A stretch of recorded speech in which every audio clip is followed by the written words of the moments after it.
Indigenous peoples of the day 9 अगस्त की आप सबको ढेर सारी बधाई, शुभकामनाएं। सभी को सेवा जोहार पहुंचे। आप सभी से चाहेंगे शांति के साथ 2 मिनट 5 मिनट सुनेंगे। हम सब लोग यहाँ क्यों एकत्रित हुए हैं, सवाल ये है। और आज के कार्यक्रम पर इस देश के लोग पूरे देश के अंदर क्यों ऐसा कर रहे हैं, ये सवाल हमारे जहन और आपके जहन पर है।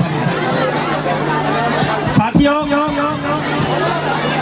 आज आपके बीच में जो अतिथि विद्वान, धर्माचार्य भूमिका और हमारे समाज के बुद्धिजीवी वर्ग अपने घर से निकल के, अपने गांव से निकल के, अपने खेत और खलिहानों से निकल के समाज के साथ खड़ा हुआ है, यह हमारे लिए सबसे बड़ी बात है। आज बच्चा, बेटी, बहू और नौजवान साथी समाज की बात करने के लिए आया हुआ है। इस बात की मैं आप सबको पुनः बधाई देता हूं और आप सबके बीच में आप सबका स्वागत भी करता हूं। आप तमाम अतिथियों का मैं स्वागत करूंगा। बिना वक्त जाए हुए करते आपको ये सोचना होगा कि आज के दिन 9 अगस्त में ठीक क्यों हम इस बात को करने आए हैं, इसके पीछे क्या वजह है। जब हम इस बात को समझते हैं और जानते हैं तो हम कौन है, इस बात को हम देखें पहले कि हम लोग कौन हैं और क्यों हम यहाँ आए हैं। तो ये पता चलता है कि हम इस देश के इंडिजिनस पीपल्स लोग हैं। इंडिजिनस पीपल्स का मतलब होता है मूल लोग, देश के असल मालिक, देश जिनके हाथों से संचालित होता है। इस देश की जो इकोनॉमी है, जो अर्थव्यवस्था है, वो व्यवस्था आप लोगों के साथ चलती है, आप लोगों की वजह से चलती है। ये बात समझ में आती है। दूसरी बात कि आप लोग कैसे शासित होते हैं, ये हमें जानना बहुत जरूरी है। तो हमने ये देखा और हमारा समाज रूढ़ी और प्रथा से शासित होता है। रूढ़ी और प्रथा क्या है? रूढ़ी और प्रथा हमारे समाज की आधार स्तंभ में व्यवस्था है। यानी कि जो कबीला कौम है, जो कबीला समाज है, वो समाज जो संचालित होता है रूढ़ी और प्रथा से। और उस रूढ़ी प्रथा को संविधान आने के पहले से समाज ने मान्यता दे दिया है। इस देश के जो शेड्यूल ट्राइब है, इस देश के जो प्रिमिटिव ट्राइब है, जो टेरिटोरियल पोजीशन रखते हैं, जिनका इलाके में शासन, सुशासन और एडमिनिस्ट्रेशन होता है, ये बात भारत के संविधान के भीतर भी आई, भारत के संविधान के पहले भी थी। और इस देश में संविधान नहीं था, इस देश में संविधान नहीं था, उसके पहले भी हमारे समाज को रूढ़ी और प्रथा से शासित किया गया। हम लोग रूढ़ी और प्रथा से शासित होने वाले लोग हैं, ये आपको जानना बहुत जरूरी है। रूढ़ी और प्रथा क्या है? रूढ़ी और प्रथा एक ऐसी विधि है जो समाज को व्यवस्थित ढंग से, स्वायत्तता ढंग से अपने मूल अधिकारों को संरक्षित करती है, उसके व्यवहारों को सुरक्षित करती है, उसके जीने के तरीकों को सुरक्षित करती है। कैसे अलग कर सकते हैं इनके अधिकारों से? गैर आदिवासी पूरी कोशिश कर रहा है कि आपको आदिवासी से हटाया जाए। गैर ब्राह्मणवादी लोग, ब्राह्मणवाद के लोग ये पूरी कोशिश कर रहे हैं कि इस समाज को उसके अधिकारों से वंचित किया जाए। आखिर ये समस्या कैसे पैदा हुई? ये समस्या कहां से आ रही है? इस समस्या का संकट कैसे हमारे सामने आया? तो आपको ये जानना बहुत जरूरी है कि हमारे समाज के लोग भी गैर आदिवासियों की भाषा बोल रहे हैं। अब ये गैर आदिवासियों की भाषा कैसे है? के लोग, हमारे लोग गैर आदिवासियों का भाषा का इस्तेमाल जब से करने लगे, तब से हमारे समाज में विध्वंसकारी ताकतें अंदर हुई। गैर आदिवासी ये चाहता है कि इस समाज को जब तक अलग अलग नहीं किया जाए, टुकड़ों में ना बांटा जाए, तब तक हम इस समाज से जीत नहीं सकते। ये गैर आदिवासियों ने प्लान किया। ये बात आपको बहुत बारीकी से समझ लेनी चाहिए कि आखिर इस देश में हमसे समस्या क्यों है, इस देश की सरकारों को हमसे समस्या क्यों है। आज आपको मालूम है 2 साल तक मध्य प्रदेश सरकार और भारत सरकार ने कोरोना के नाम पे छुट्टियां रखी। जहां भविष्य बनता इस देश का स्कूल, विद्यालय और कॉलेज, उस कॉलेज को बंद रखा गया। और उस देश का मालिक जब एक दिन की छुट्टी की बात करता है तो विधानसभा सत्र मध्य प्रदेश में होता है। ये भेदभाव आपके साथ हो रहा है। सरकार की हालत खराब हो गई है। आज की डेट में विधानसभा में हंगामा चल रहा है। दूसरी तरफ नजर डालते हैं साथियों, सरकारें हमको इस बात पर अवगत कराती आई हैं लगातार। इस देश की सरकारें हमको ये कहती हैं कि हमने सबसे ज्यादा डेवलपमेंट आदिवासियों का किया, आपका किया। मेरा सवाल है सरकार से, आपका सवाल होना चाहिए सरकार से, अगर आपने 70 साल से 75वीं वर्षगांठ हम मना चुके इस देश की आजादी के, 1950 के पहले 1950 के पहले इस देश को मालिक को कोई समस्या नहीं थी। मैं अवगत करा देना चाहता हूं आप सबको। इस देश के लोग गांवों में बंटे नहीं थे, इस देश के लोग टूटे नहीं थे, आदिवासी समाज अलग अलग नहीं रहता था। 1950 के बाद में हमारे समाज को हमसे अलग करने का प्रयास बहुत तेजी से आया। ये क्यों आया ये मैं आपको बता देना चाहता हूं। जब अंग्रेजों का शासन यहाँ पे आया, अंग्रेज के शासन जब इस देश में आया तो ब्रिटिश जो गवर्नमेंट थी, आपने जाना और परखा होगा कि इस देश में ईस्ट इंडिया कंपनी आई और उस ईस्ट इंडिया कंपनी ने इस देश में एक अधिकार किया, पूंजी पे अधिकार किया, जमीन पे अधिकार किया, इस देश की सत्ता पे अधिकार किया। तो इस देश के ब्राह्मणवादियों को लगा, इस देश के जो बेमनस रखने वाले बेईमान लोगों को लगा, जब 1931 में भारत शासन अधिनियम नाम का एक कानून बना, आपको जानकारी होनी चाहिए कि 1935 में भारत शासन अधिनियम नाम का कानून बना, अंग्रेजों ने बनाया। और उस कानून में अंग्रेजों ने ये लाया कि आदिवासियों के इलाकों में हम किसी भी तरीके से दखल नहीं देंगे, ये कानून में लेके आया। और जब उस कानून में लाया, 91-92 खंड है वो, उस कानून के बाद में इस देश के गैर आदिवासी जो दूसरे लोग हैं, जो हमारे दुश्मन हैं, उनको लगा कि यार अंग्रेजों ने भी आदिवासियों को अपने अधिकार दे दिए। तो उस कानून में क्या था? उस कानून में यह था कि जल पे संसाधनों पे अधिकार आपका होगा। कानून में यह आया कि जमीन का जो अधिकार है, आपके इलाके की जमीन को गैर आदिवासी नहीं खरीद सकता। और जब गैर आदिवासी आपकी जमीन नहीं खरीद सकता तो हमारा समाज रीति रिवाज, संस्कृति और सभ्यता से अलग नहीं हो सकता। यानी कि हमारी जो पहचान है, हमारी जो पहचान है हमारी जमीन से है, हमारी जो पहचान है जंगल से है, हमारी पहचान है जल से है, हमारी जो पहचान इस देश की मूल माटी से है और उसके वारिस हम लोग हैं, यहाँ के मालिक हम लोग हैं। इस बात को भी उसमें डाला गया। जब ये बात डाला गया तो इस देश के बनियों को पता चला, ब्राह्मणों को पता चला, वैश्यों को पता चला, तो उनके दिल में खरोट रेंग गए, चूहा उनके पेट में दौड़ने लगा, उनके बिल्ली उनको काटने लगी कि अब तो आदिवासियों के साथ हम कुछ भी नहीं कर सकते। ये बात क्या हुआ, इन्होंने प्लान बनाया। क्या प्लान बनाया कि इनको, इनकी जमीन जब तक हम नहीं लूट सकते तब तक इनको हम अलग अलग नहीं कर सकते। और उसके बाद में 1950 में कॉन्स्टिट्यूशन बना। भारत का संविधान बना।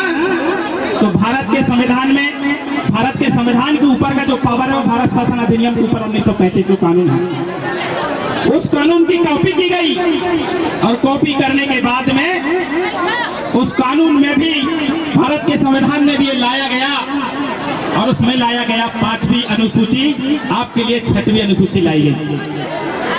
और उस 5वीं और 6वीं अनुसूची जैसे ही भारत के संविधान में आई तो इनके अंदर फिर तकलीफ हुई। ये तकलीफ बढ़ी इनको यार 1935 के संविधान के अंदर भी आदिवासियों को सुरक्षित कानून दिए गए, अब 1950 के अंदर भी 5वीं अनुसूची नाम का संरक्षण वाला कानून आपको दे दिया गया। यहाँ से उनको और ज्यादा तकलीफ हुई इस देश के बेईमान और गद्दार लोग। जब तक वो चैन नहीं बनेगा तब तक यहाँ का आदिवासी मालिक बना रहेगा, ये बात उनको समझ में आई। और इसलिए आप देखिए उनके मिशन चलते हैं, ईसाइयों के मिशन आदिवासी इलाके में चलते हैं कि उनको आदिवासियों को ईसाई बनाया जाए। हिंदुत्व के लोग आरएसएस जैसी विचारधारा आदिवासियों को हिंदू कहती है। मुस्लिम लोग हमको हमारे लोगों को डाइवर्ट कर रहे हैं धर्मों के परिवर्तन के नाम पर।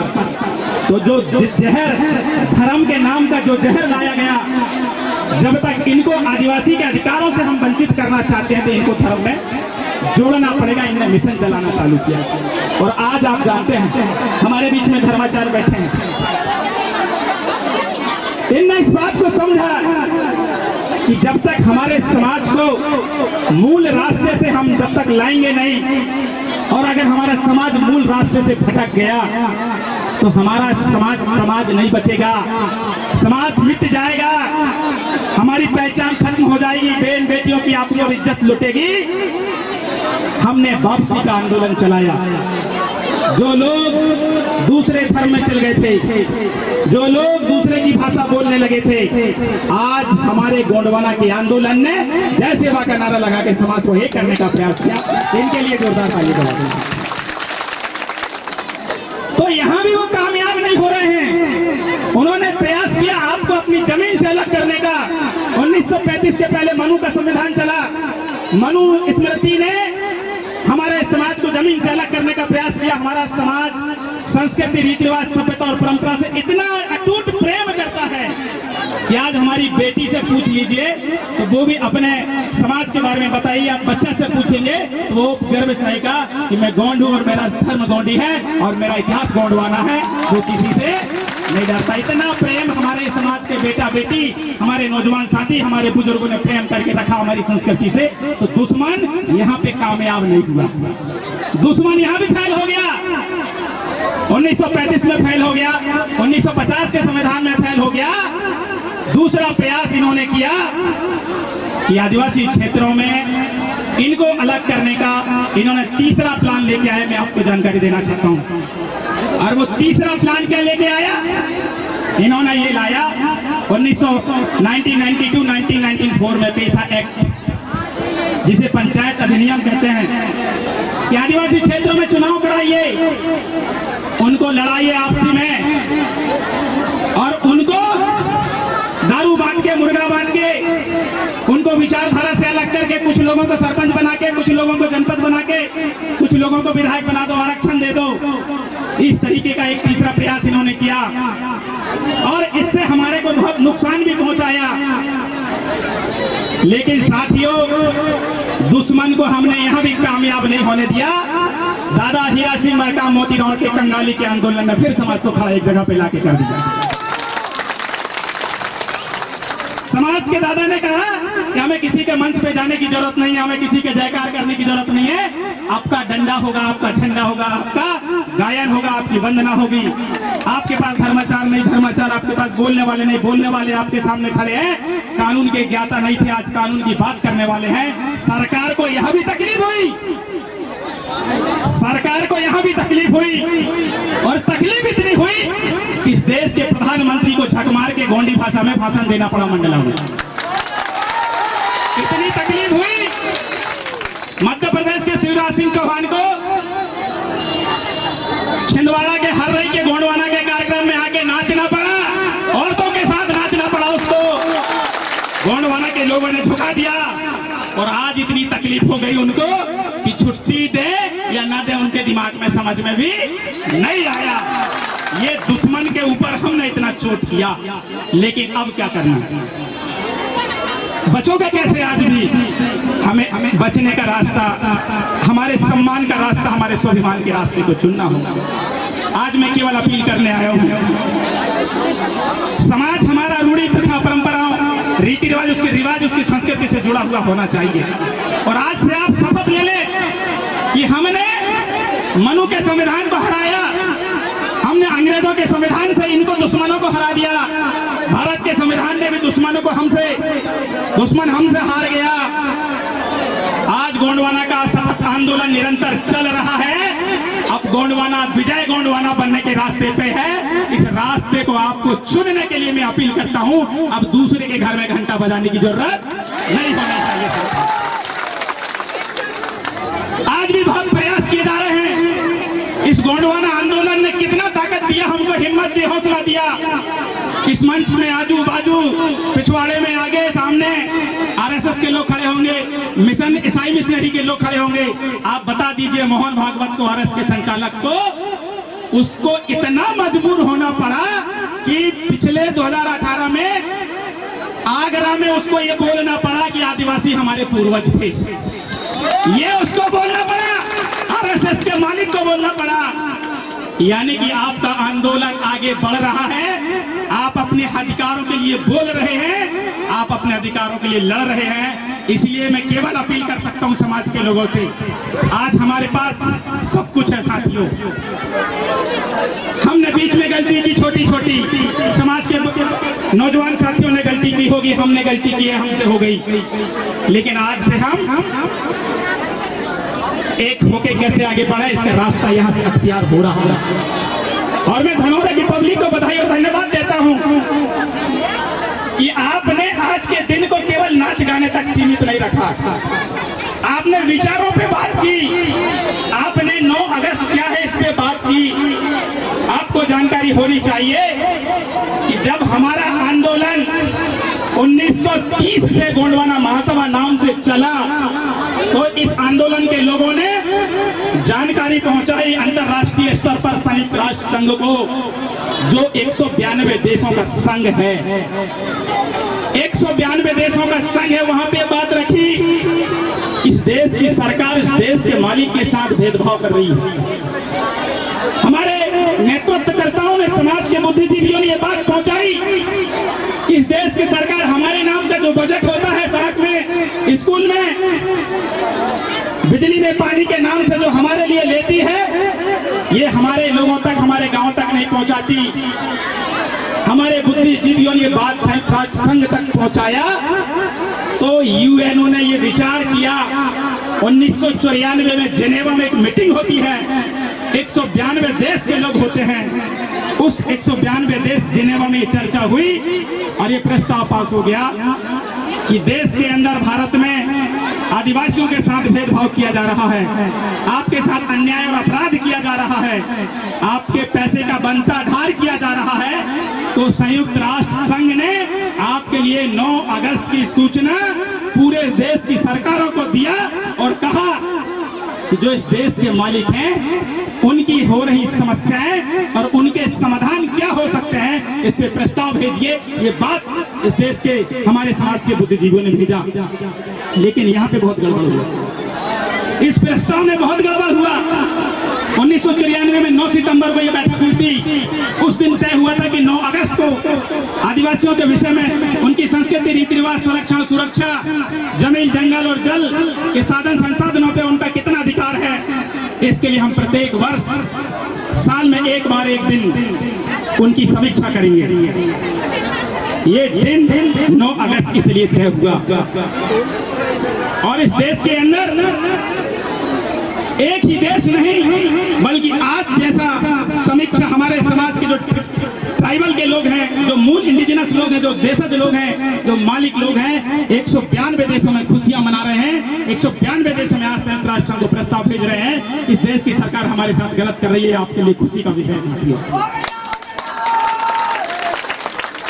बस आपको इतना ध्यान रखना होगा कि ताली बजा के हम घर में जाके भूल ना जाएं। अपने बेटी को, अपने बेटे को, अपने बहू को, अपने बच्चों को बताइए, समाज के साथ रहोगे तो समाज साथ देगा। समाज के साथ रहोगे तो समाज के लोग हमारे लिए लड़ेंगे। समाज के साथ रहोगे तो आपकी पहचान बचेगी। आप सोचिए कितने प्रयास हमारे लिए मिटाने के किए गए। हमारा इतिहास मिटाने का प्रयास किया, गढ़ किले और रियासतों को ध्वस्त किया, अंग्रेजों ने भी किया, मनुस्मृति ने भी किया इन्होंने, और वहां पे हमारे धार्मिक स्तरों को, परंपराओं को नष्ट करने का प्रयास किया। उससे भी हम सब बच गए हैं। हम सब अपनी सुरक्षा करेंगे। हमें किसी से भीख मांगने की जरूरत नहीं और सरकार के सामने गिड़गिड़ाने की जरूरत बिल्कुल नहीं है। इसलिए आपको बस अंतिम बात और अंतिम पंक्ति में यह कहते हुए आ रहा हूं कि अगर आपको सरकार से समस्या है, अगर आपको सरकार से समस्या है, सरकार आपके सामने समस्या पैदा कर रही है, आपको लगता है कि हमारे अनुकूल नहीं है, तो गांव के लोगों, दादा मरकाम का जो आंदोलन था, आप अपने विकास के लिए, अपनी बहन बेटियों की सुरक्षा के लिए, अपनी शिक्षा और दीक्षा के लिए आप अपनी सरकार बना लीजिए। किसी सरकार के सामने गिड़गिड़ाने की जरूरत नहीं है। इस बात को ध्यान में आपको रखना चाहिए। हमने 1750 साल राज किया और सोने के सिक्के चलाए।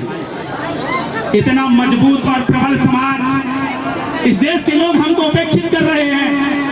सरकारें हमारे साथ भेदभाव कर रही हैं। हमको रोजगार गारंटी का नाम दिया गया, मजदूर नाम दिया गया, निर्धन नाम दिया गया, कुपोषित नाम दिया गया। आज हम इस देश की सरकार पे सुरक्षित नहीं है, इस राज्य की सरकार पे हम लोग सुरक्षित नहीं है। मैं इसलिए एक अपील करना चाहता हूं कि आप अपनी सरकार बना लीजिए। आपको किसी के सामने गिड़गिड़ाने और हाथ जोड़ने की जरूरत बिल्कुल नहीं।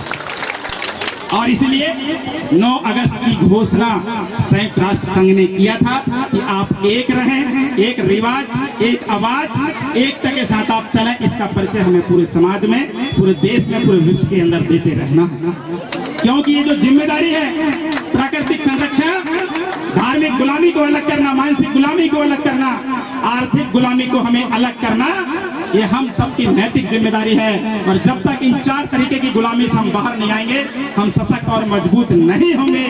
आपसे उम्मीद और विश्वास करते हुए यह बात मैं कह रहा हूं कि आपको अपना अधिकार बचाने के लिए, आपको अपनी जमीन बचाने के लिए, दादा मरकाम कहते थे कि जमीन है तो आपका जमीर है, जमीन है तो आपका जमीर है। और इस देश के जो पूंजीपति, सूदखोर सरकार केवल और केवल आपकी जमीन को हथियाने का काम करने का जो प्रयास कर रही है। आपको मालूम होगा 2018 में बहुत खतरनाक बिल लेके इन्होंने आया सेंट्रल गवर्नमेंट ने, भूमि अधिग्रहण कानून, कि बिना पूछे आपकी जमीन ले ली जाएगी।